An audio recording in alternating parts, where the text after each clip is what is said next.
All right, welcome to the Creation to Cash Flow podcast. On this podcast, we discuss strategies to maximize your creativity and help you achieve financial freedom. Hi, Michelle. Hello, Nicholas. How is it going? Good. What is your middle name? John, I don't know why I wanted to know that, but Nicholas John what's yours? Juliana. Interesting. Do you get mad if people say it's Juliana? People say that all the time. I was just like, most people call it Juliana. I like Juliana. It sounds more fancy, but since I'm from Texas, my parents called me Juliana, so it's just a little bit more country. Okay, got it. I love me a little country twang. I spent 4 days over the weekend at a country music festival, and it was so fantastic. And we're gonna touch on, and we're not gonna talk about that for the whole podcast, but what we're gonna talk about on this podcast is defining moments, understanding them, and how to have more of them.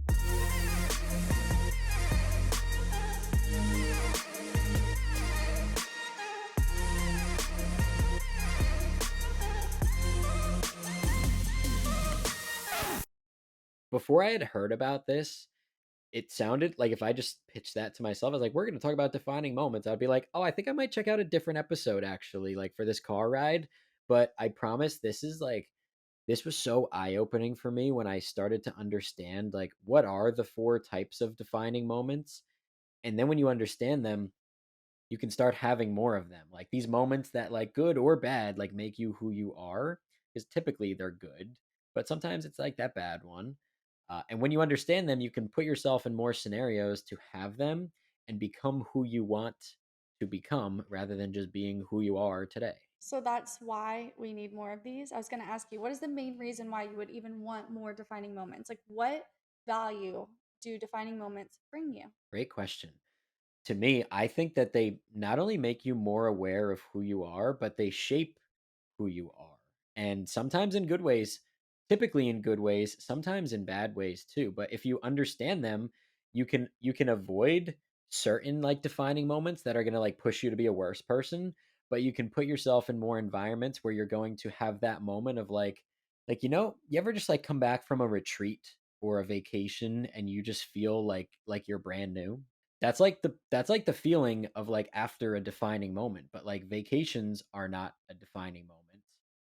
There are different types of them. Obviously, a vacation would like fall under one of those types, but it's just so it just brings so much more to your awareness when you understand them, and now you put yourself in these scenarios. So I guess we should start with talking about what are the types of them. We'll kind of go through them one by one and talk about them. And I think it would be fun if we each shared like a recent or maybe not recent defining moment that we've had for each type. So the first defining moment, moments of elevation.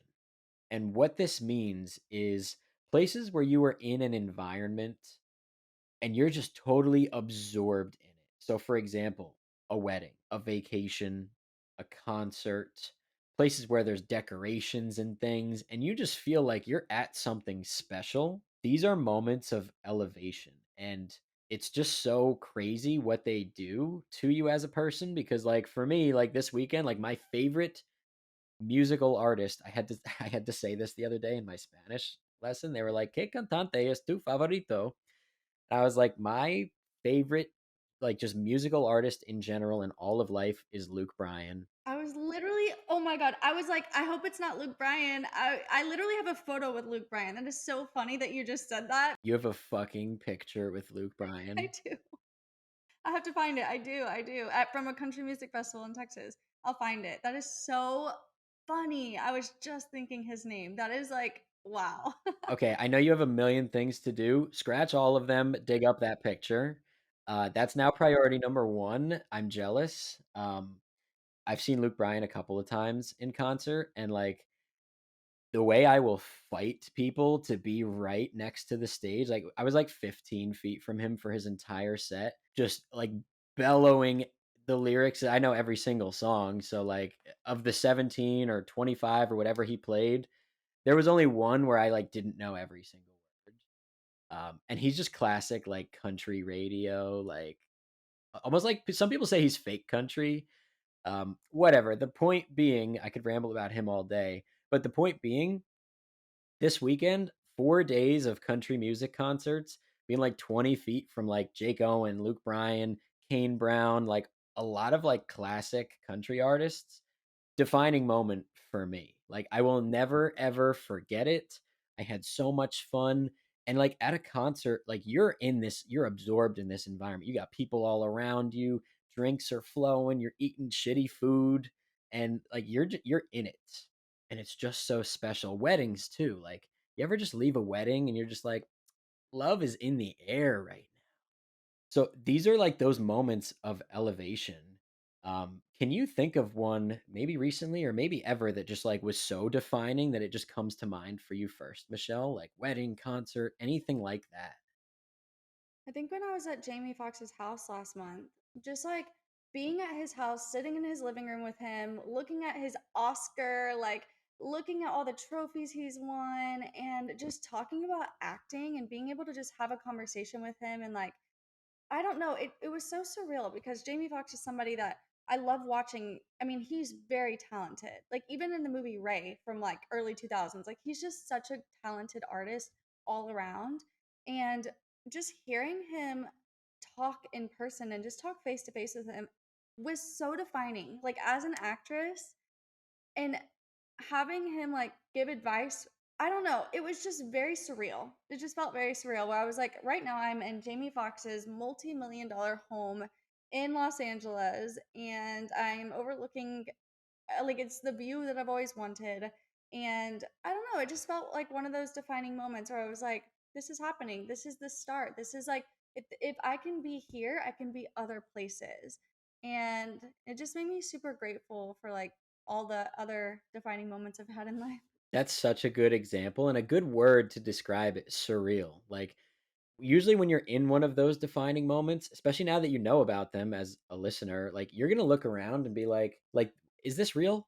Is this real life? Like I'm just having one of those moments right now. And that was me every moment over the last 4 days. It was just so fantastic. And like just truly like making sure that like I just prioritize the things that matter to me, which is truly like I just love like driving around in my truck with the windows down and fishing and backing in boats and like just like country lifestyle is so me, and like to just be in that environment like it just helps redefine me and just like really cement like who I am as a person. Yeah, I felt the same way. I'm like, as a creative and an actress and a dancer and a singer and like an improv person, like it just felt like, oh my gosh, this is the room I belong in. This is solidifying my passion for acting. And like, we weren't even there for acting. We were there for an event, like a health and wellness event. And it just so happened that like he invited us up to his house, and it was just so surreal and solidifying. I really like that you use that. It was just solidifying and it just made me happy. It was like, this is a part of who I am. This is bringing me joy. And I'm literally sitting here with one of the greatest people that literally won an Oscar. So, yeah. So good, so good. Let's go to the next type of defining moment, which is a moment of insight, typically a sudden realization. It could be over time, but typically a sudden realization. Like we've all heard the saying of like someone like hitting rock bottom and then turning their life around, or just like that moment of like I can't take another second of this job, of this whatever, of being an alcoholic. Like you just have that moment of like can't do it anymore. Maybe that was like a slow build up and it just came to a head, or maybe it was like an explosion and you like flipped out at work, flipped your desk, quit, said fuck you to everybody. Like it can look different ways, but this is a defining moment, honestly, because usually like those like hitting rock bottom stories, they don't typically end there. They redefine you, they reshape the fact that you were out of alignment with yourself. And now it's time to get back into alignment. And it's like your rebound story. Can you think of any like moments or what comes to mind first, maybe, when like in terms of like moment of insight that redefined you? God, there's so many ones like this. I'm gonna give two. The first one's gonna be very short just because I feel like I don't know, somebody needs to hear this, but the first one was really whenever I was finally ready to break up with my like toxic ex-boyfriend back in high school or like freshman year of college. That was very defining for me. Like I had this moment where I just was like, I'm so over it and I just cut him off. And everybody's like, "Oh, you're going to get back together." And I was like, "No, you don't realize like I realize my worth and like this isn't good." So that was one. So if you have a daughter or a son that's in a toxic relationship, let's just hope that they have a defining moment one day. But the other one is really like my mental breakdown at work in 2020, in February of 2020, when I had that mental breakdown. Might have been January 2020. And I had a realization where I was like, this isn't what I want my life to look like. I'm obviously not in a good place mentally. I didn't even realize, and I need to slow down. And I got very sick. And I'm pretty sure I had COVID, even though it like hadn't come overseas yet on that Princess cruise ship. But I didn't have the flu, I didn't have strep, but I had all the symptoms of COVID and I was coughing like crazy. So I'm pretty sure I had COVID. But got very sick and it forced me to stop and slow down. And I was like, oh my God, I am literally burning my body to the ground. I am becoming nothing. I am losing sight of who I am and what I want in life because I'm on this rat race, like on this hamster wheel.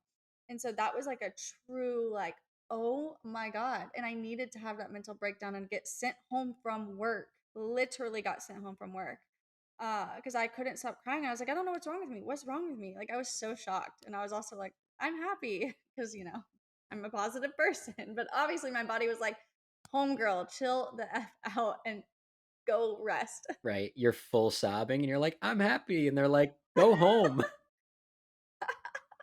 literally what happened. Yeah. Okay, that's a really good one. That's a really good example. And you and I have had a lot of these that we talk about on the podcast too. Like the classic one, everyone's probably thinking like, "Oh, we know Nick's." Like it was when he wanted to quit his job or whatever. But like, I actually had one before that that was really impactful. It was my sophomore year of college, maybe in like the spring, something like that. But like the cold part of like the spring semester, like where I went to college is like a wind tunnel. It's so cold in the winter. So it was probably like February of 2018, February of 2018.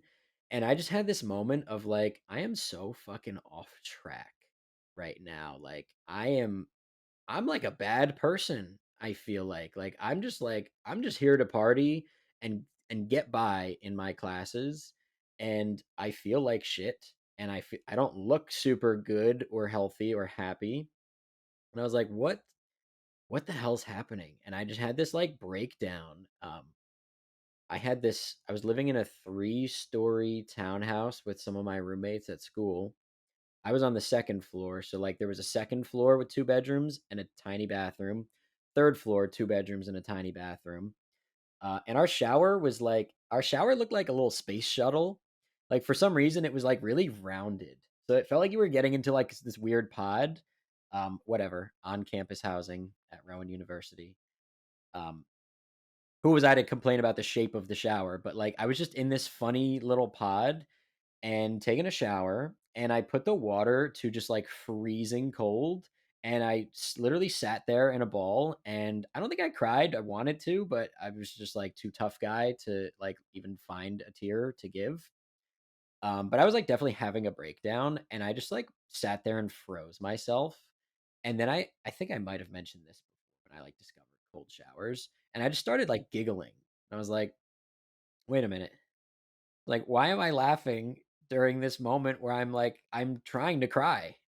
I was like, what is happening here? And I learned in that moment just like about like cold showers, using them as a tool.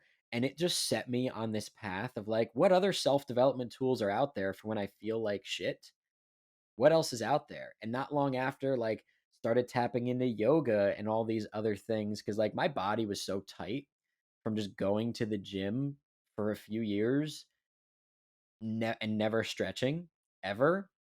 Like if I like bent over to put my socks on and like my hamstring like got a Charlie horse, like I thought that was normal. Like I was just like, oh, just like classic like man with tight muscles. Like, oh, I should be able to bend over, huh? Like I should be in way better shape than I am.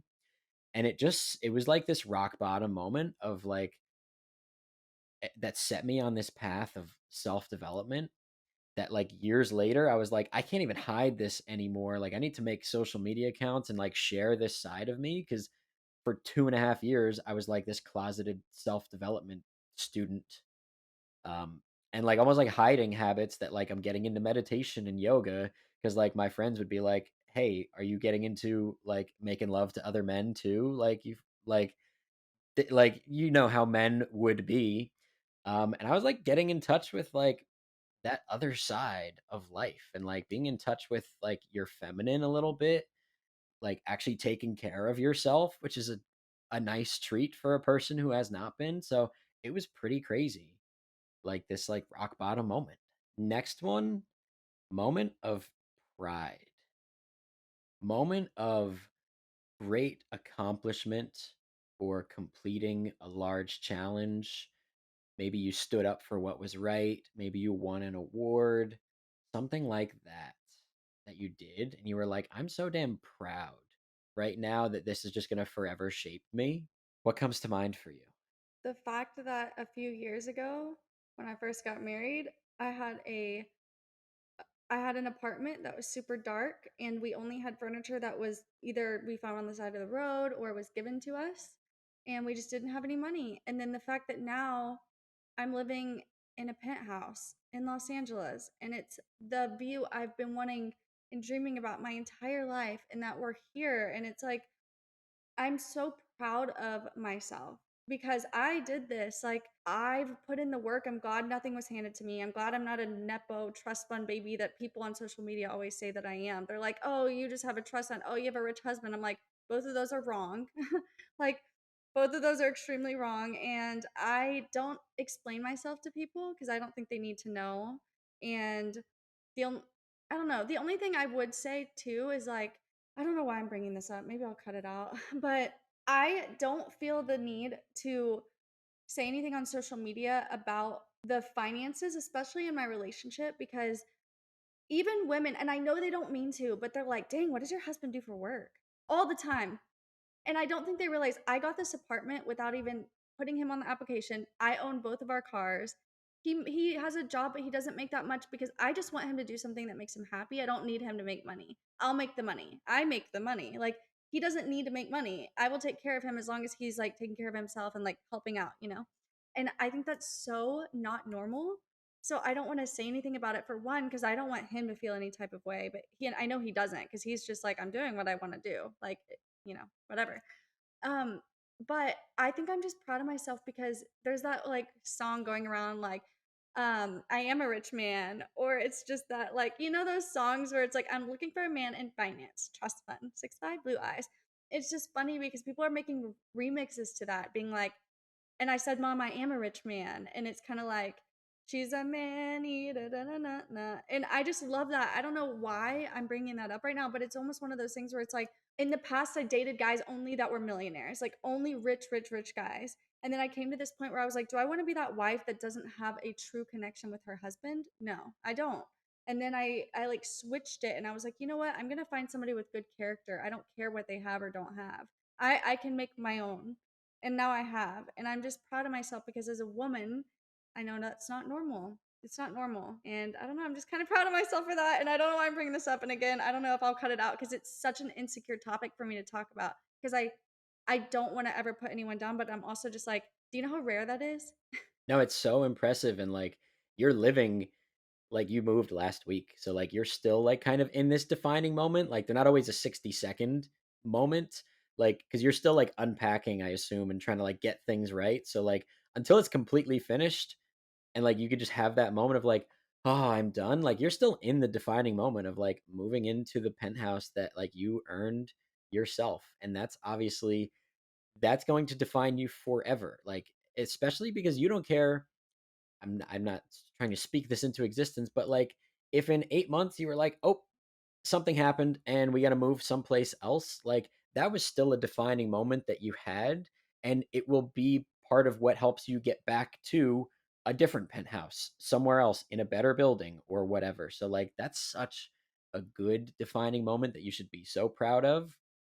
Also, you're right, like I could see how that could be like touchy and it's nobody's fucking business at all, like who pays for it or whatever. But yeah, like culturally, like when people are like, "Oh, what does your husband do?" Like that's so messed up. And it's the people don't even mean it. Even feminists say this to me, and I don't think they realize it's such a subconscious thing where people don't realize, where they're like, it's kind of that just stereotype. And, there's stereotypes for nail salons, for like specific things, right? And they're not always true, but I don't take offense to it or anything. It's just one of those things where it's like, I just would love to share our story someday to not only like inspire people, but also remind people that you can make things on your own. You don't have to rely on somebody else just because you're a woman or a man. Like, I just someday when I'm comfortable talking about it, I would love to share that because I do think that a lot of men think that they can't find a good woman unless they have money. And that's not true. There are women out there that will love somebody just because that's who they are, not because they can give them money or buy nice things for them. Like, that's a true relationship, you know? Yeah, totally, totally. Such a good topic and something we can unpack at another day. All right, I'm trying to think of mine because I feel like there's a lot.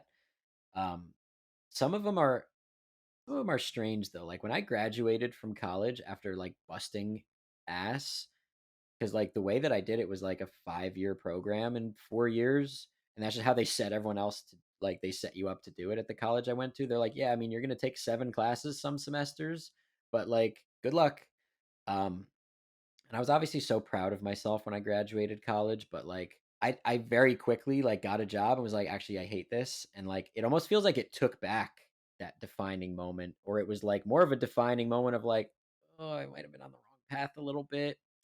Um so like what comes to mind for me, I feel like they're all sports related. I don't know if this is just like a man thing, but like for example, when I first started doing Brazilian jiu-jitsu, you literally just get your ass kicked for like weeks and weeks and weeks before you even get close to doing something like a little bit decent.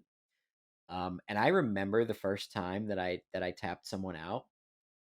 The way that like the belts work is like you're a white belt and there's like 5 degrees, and then you become a blue belt and there's 5 degrees, and then purple, brown, and black. It takes like 10 or 20 years to get to black belt, so you could just like do the math on that. And I tapped out this one guy that was a blue belt just because like he was unsuspecting, I guess. Like I was still new. And I remember tapping him out. Like I had like one hand like reached through one side of his collar and the other hand through the other side. And I grabbed like his gi and I was just like pulling my hands and arms together and just like choked him out immediately. And he just like turned blue. And I was like, and then he tapped out and I was like, oh my God. That was, and I looked around and I was like, no one saw that. No one saw that because everyone else is fighting for their life. But I just had this moment of like, I'm so damn proud of myself because if that was a real life situation and he was trying to kill me, I got you, bitch. I survived and you died.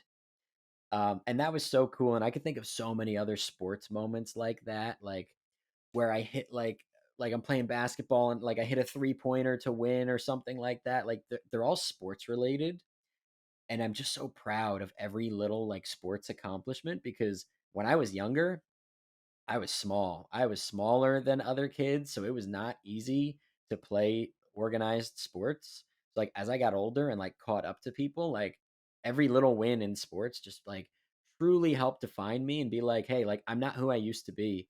Like I'm a fucking athlete now. Like I'm in the best shape I've been in my life.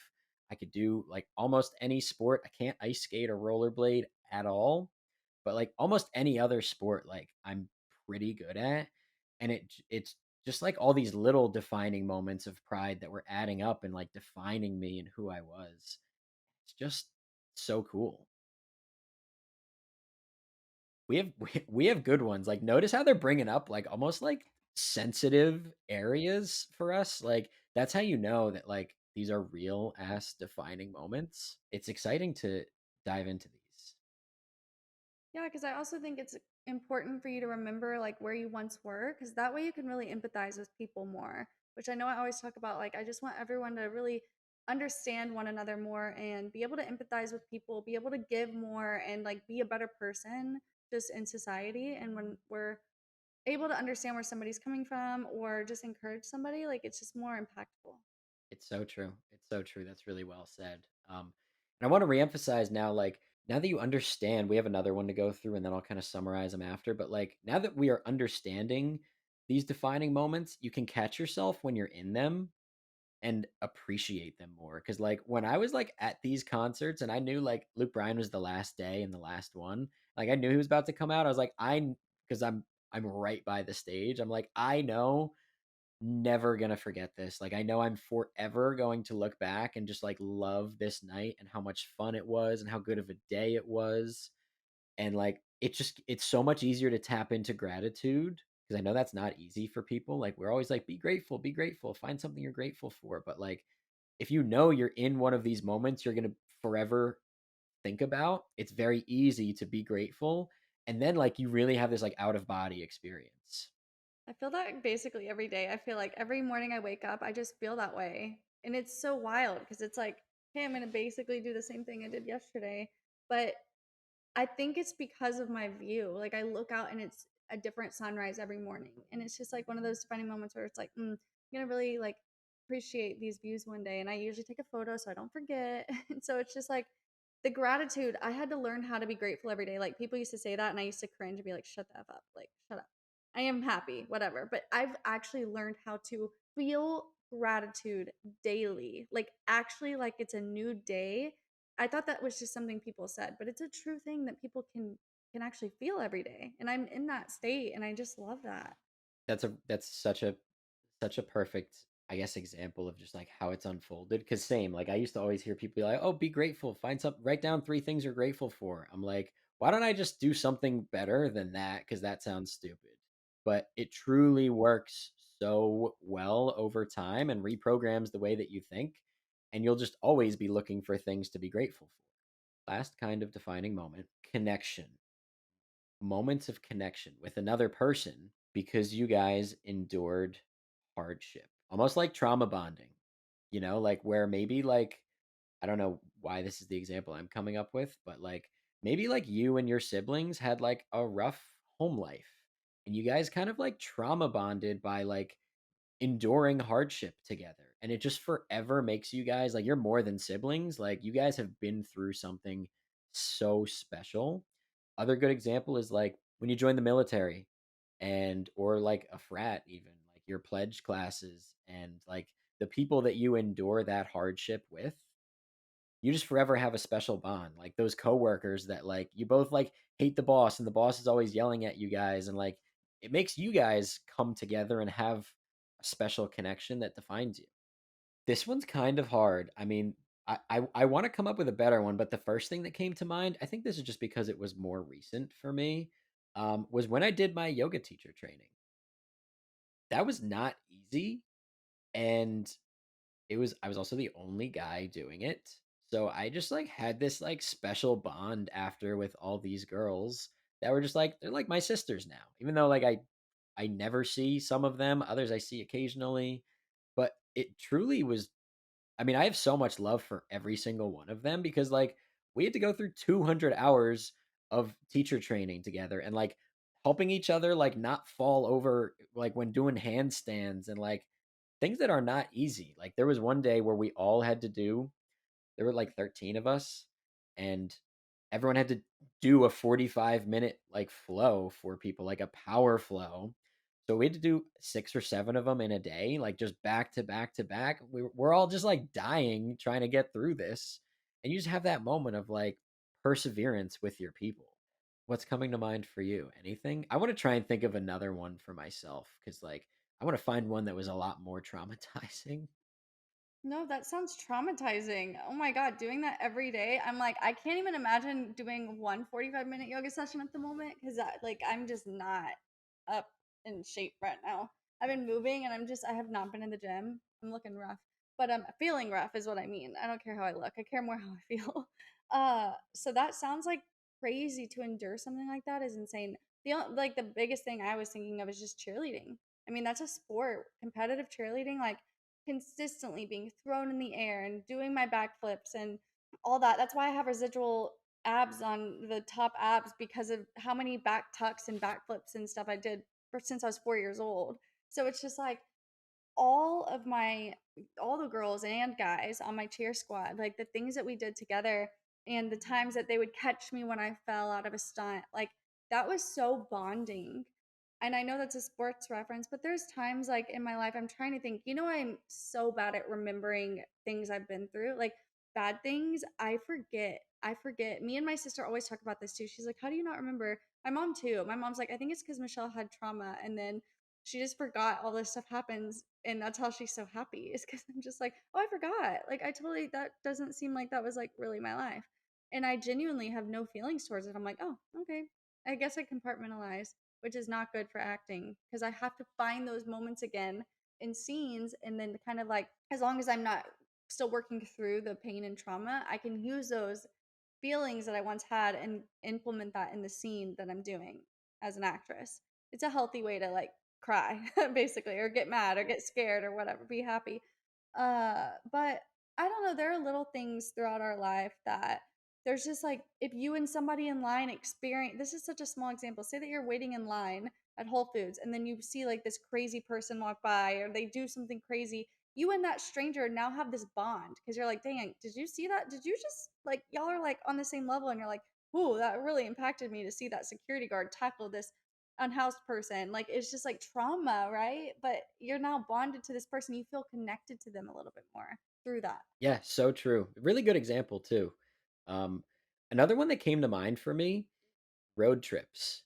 Because we all know, like, on paper, road trips sound like a great idea, like family road trip.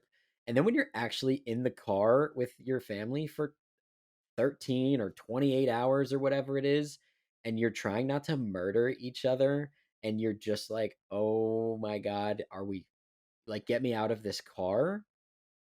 But then you all look back on it and you're like, like, pretty fun. That was pretty fun, right? And everyone's like, some people will be like, "No, it wasn't." But, like, deep down, like, they they're at least grateful for the experience, even if sometimes, like, some people might not be awakened enough to know, and they'll be like, "Nope, that was terrible." And it's like, "Okay, but you bring it up sometimes, so, like, I know that that was at least somehow a defining moment for you."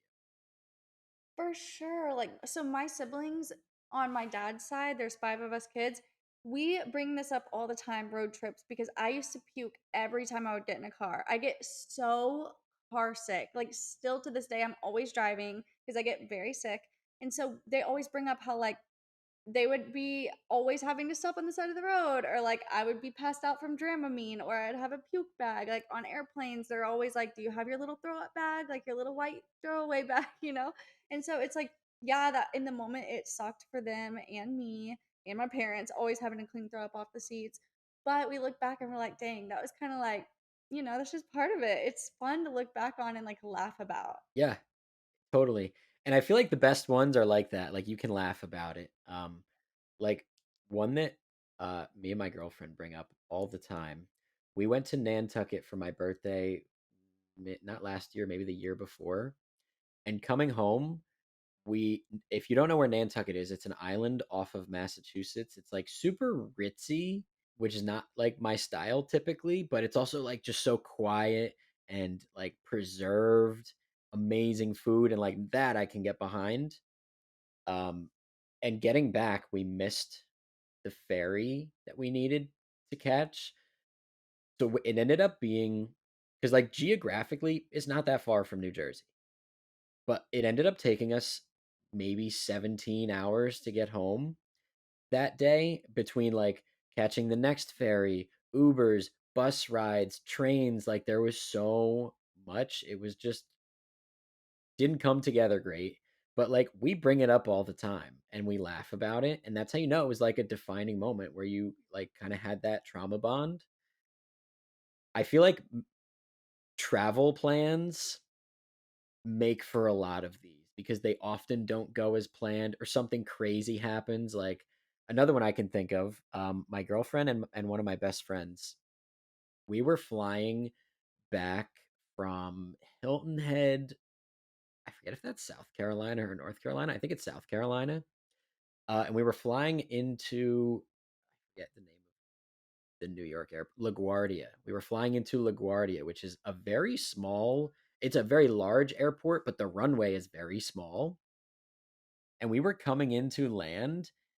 We were maybe 50 feet off the ground, and the pilot just pulls back up, and we go back up into the sky. And we were like,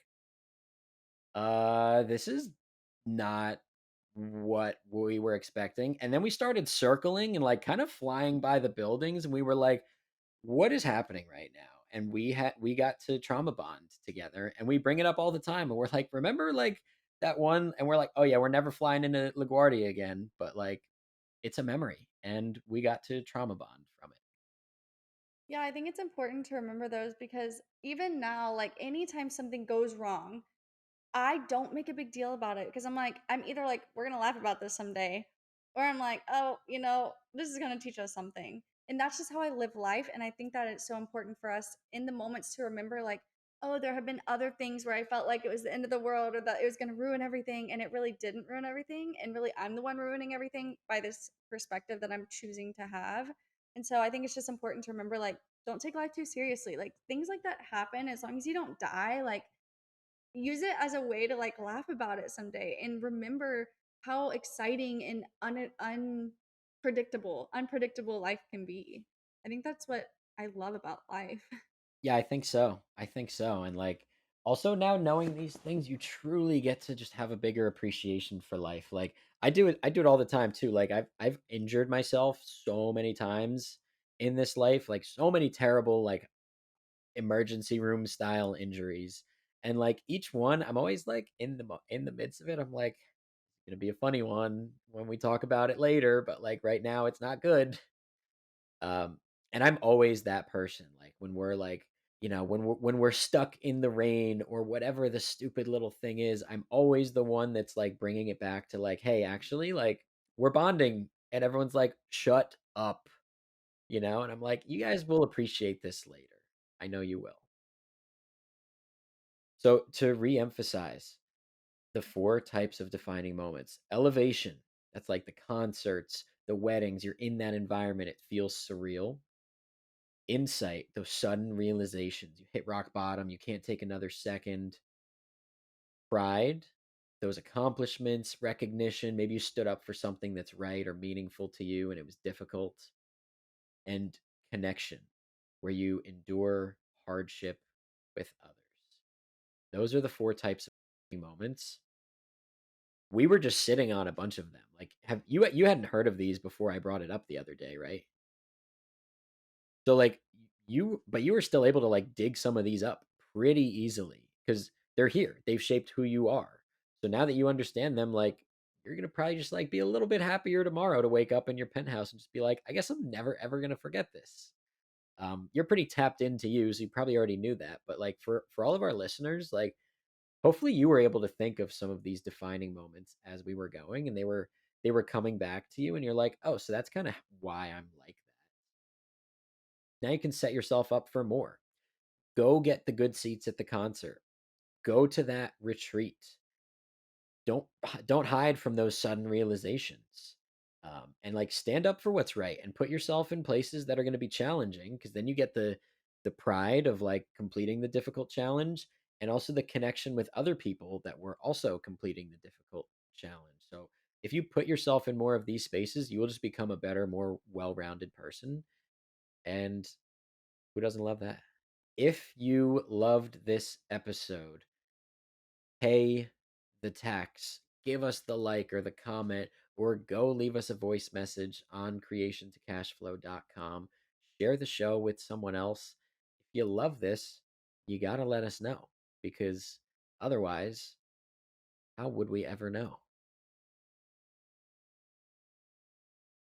And if you're looking for more ways to monetize your creativity and find more freedom in your life, go check out Creation to Cash Flow. You can watch us on YouTube.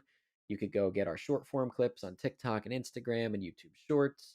You can find Michelle on Instagram and TikTok at MichelleJH. That's Michelle with 2 L's, then 4 E's, JH. And you can find me on Instagram and TikTok at Get Ahead with Nick. We love you guys and thanks for listening.